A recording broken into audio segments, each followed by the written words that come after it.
nandana, abhaya charanaravinda. Nanda nandana, abhaya charanaravinda.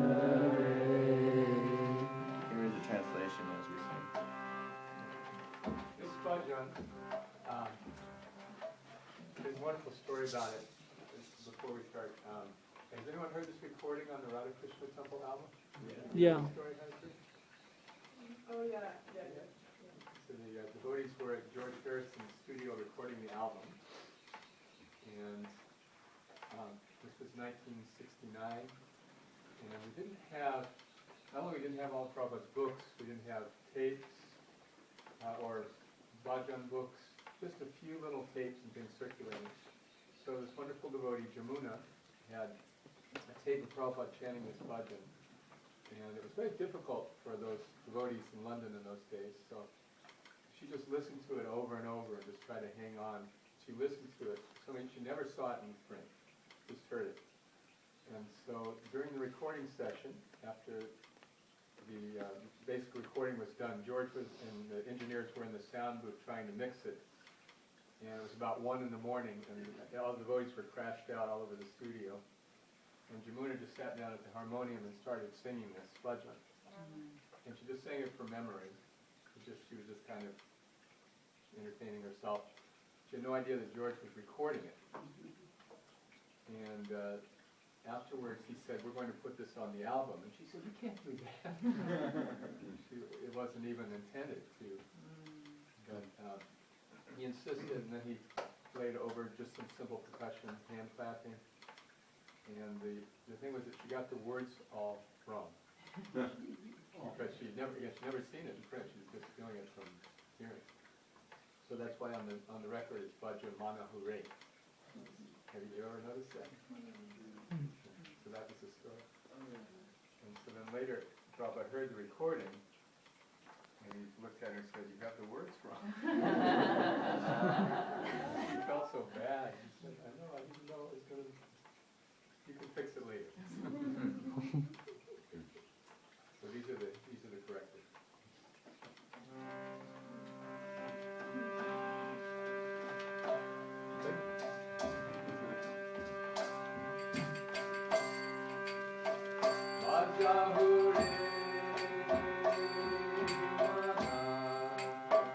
Bhaja Hure Mana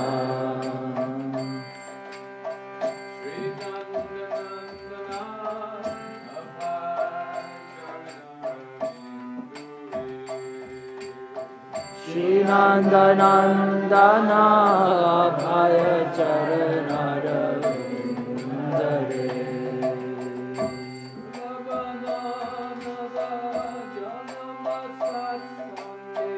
Durlabha manava janama satsange.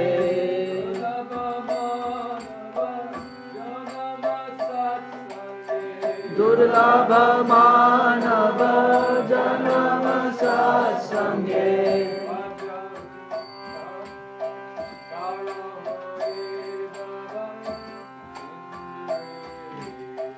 Tara hoye bhava sindhure.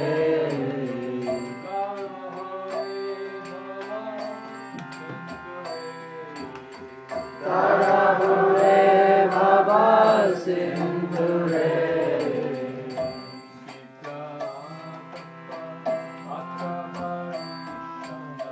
Sita tapa patavari sana.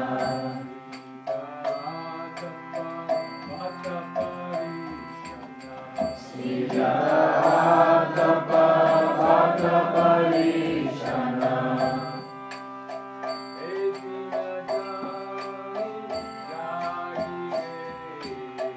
He dina jamini jagire.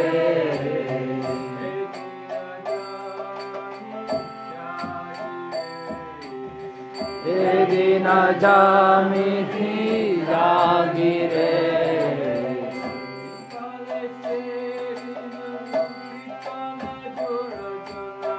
विफल से बिनु कृपण दुर्जना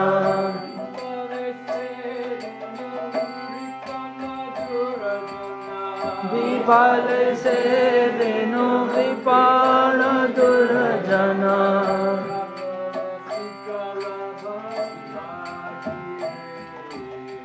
चपल सुखल गिरे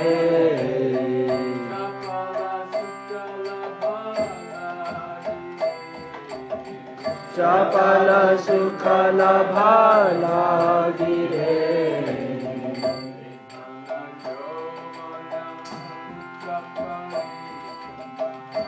धन यौवन पुत्र परिजना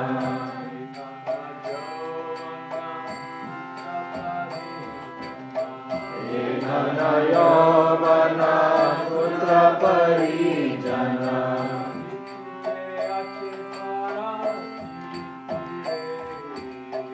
हित के आछे पराजिति रे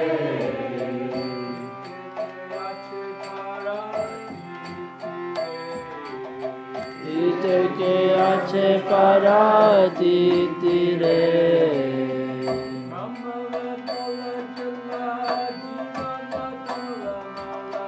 कमल तल जल जीवन तल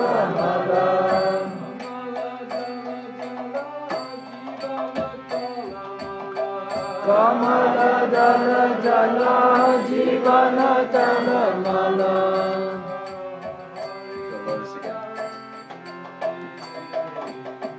बजाहु हरि पद नीति रे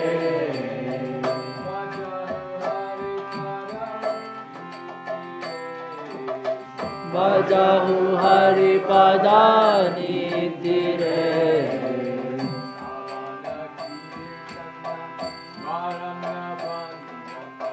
श्रवण कीर्तन स्मरण वंदना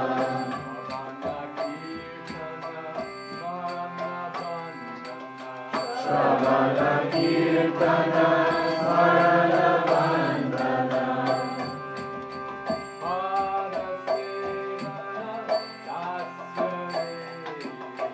पाद सेवना दास्य रे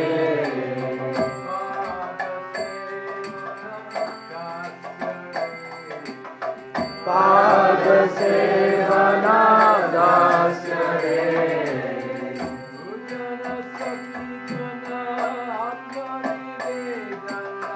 पूजन सखी जना आत्मनिवेदना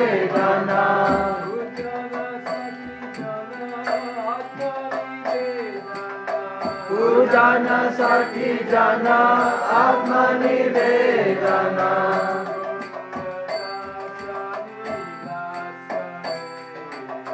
गोविंद दास विलास रे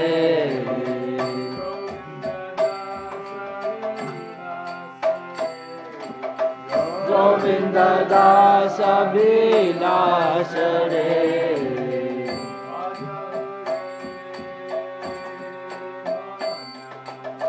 भज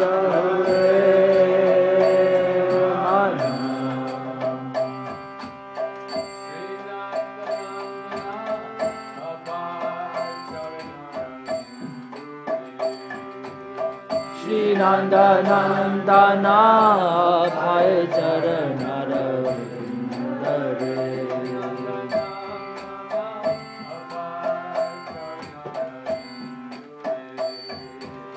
श्री नंदा नंदना भय चरणरविंद रे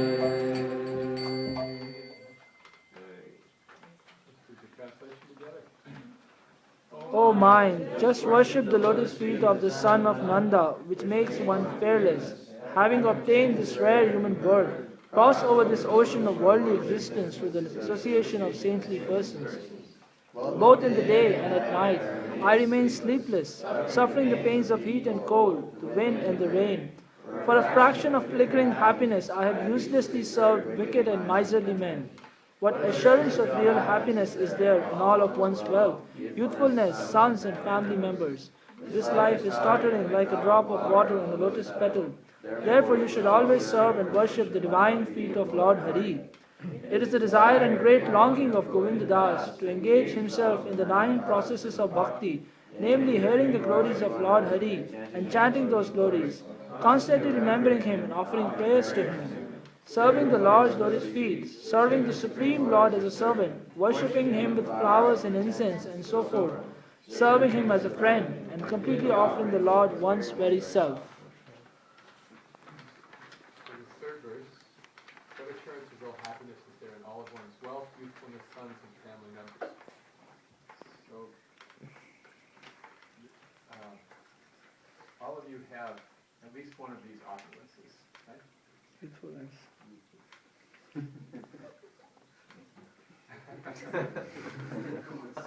Youthfulness, yeah.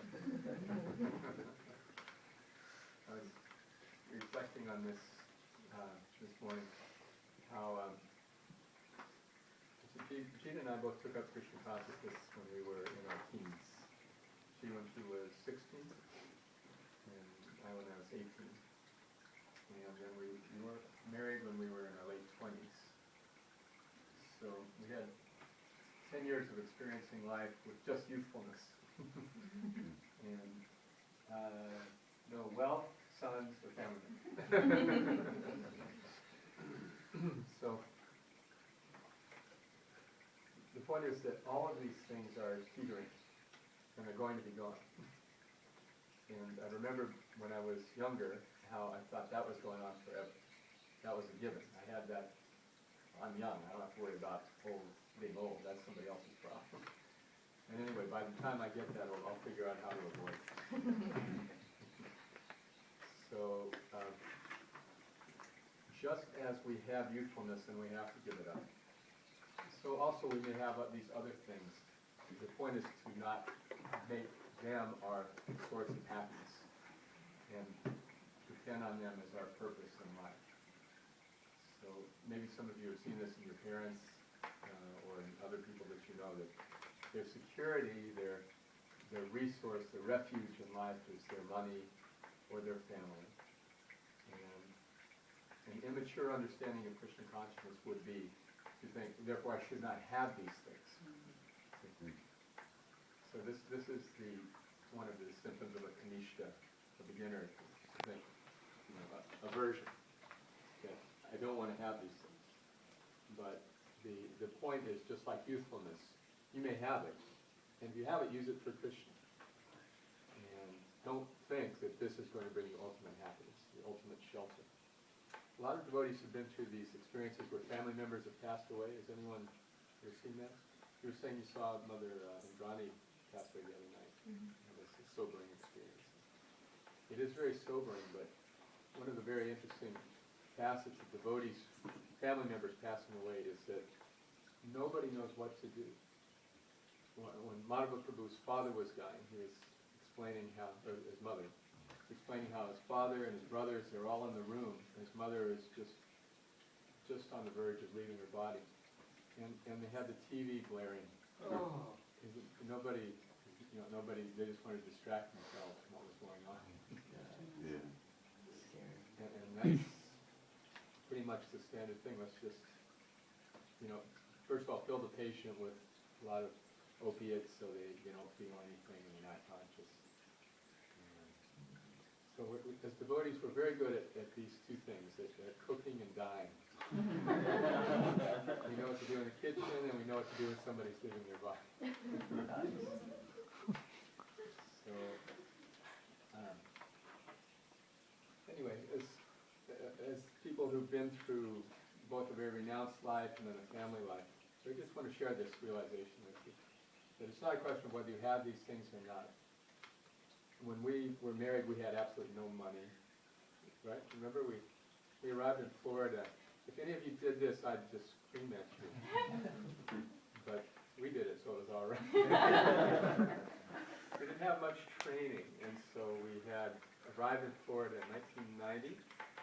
We had I had 2 children, a pregnant wife, and a broken down car and $800.